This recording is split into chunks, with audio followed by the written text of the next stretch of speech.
পাবনার চাটমোহরে ওয়াজ মাহফিলে গিয়ে নিখোঁজ এক শিশুকন্যার লাশ উদ্ধার করেছে পুলিশ। শনিবার উপজেলার গুনাইগাছা গ্রামের পৈলানপুর মাঠ থেকে তার লাশ উদ্ধার করা হয়। নিহত শিশুকন্যা উপজেলার চর মথুরাপুর গ্রামের আলাল হোসেনের মেয়ে কল্পনা খাতুন। সে চরপাড়া সরকারি প্রাথমিক বিদ্যালয়ের 2য় শ্রেণীর ছাত্রী ছিল। পুলিশ ও স্বজনেরা জানায়, কল্পনা শুক্রবার সন্ধ্যার পর বাড়ির পাশে দহপাড়া গ্রামে ওয়াজ মাহফিলে যায়, কিন্তু রাতে আর বাড়ি ফিরে আসেনি। অনেক খোঁজাখুঁজি করার পরও সন্ধান পায়নি পরিবারের লোকজন। শনিবার সকালে পৈলানপুর মাঠের মধ্যে একটি লিচু বাগানে মেয়েটির মরদেহ দেখতে পায় এলাকাবাসী। পুলিশে খবর দেয়।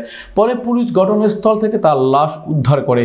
চাটমোহর থানার ভারপ্রাপ্ত কর্মকর্তা ওসি মজরুল আলম বলেন, সুরতহাল প্রতিবেদন শেষে লাশ ময়নাতদন্তের জন্য পাবনা জেনারেল হাসপাতাল মর্গে পাঠানো হয়েছে। প্রাথমিকভাবে ধারণা করা হচ্ছে শিশুটিকে শ্বাসরোধ করে হত্যা করা হয়েছে। তবে ধর্ষণ হয়েছে কিনা ময়নাতদন্ত রিপোর্ট পাওয়ার পর নিশ্চিত হওয়া যাবে।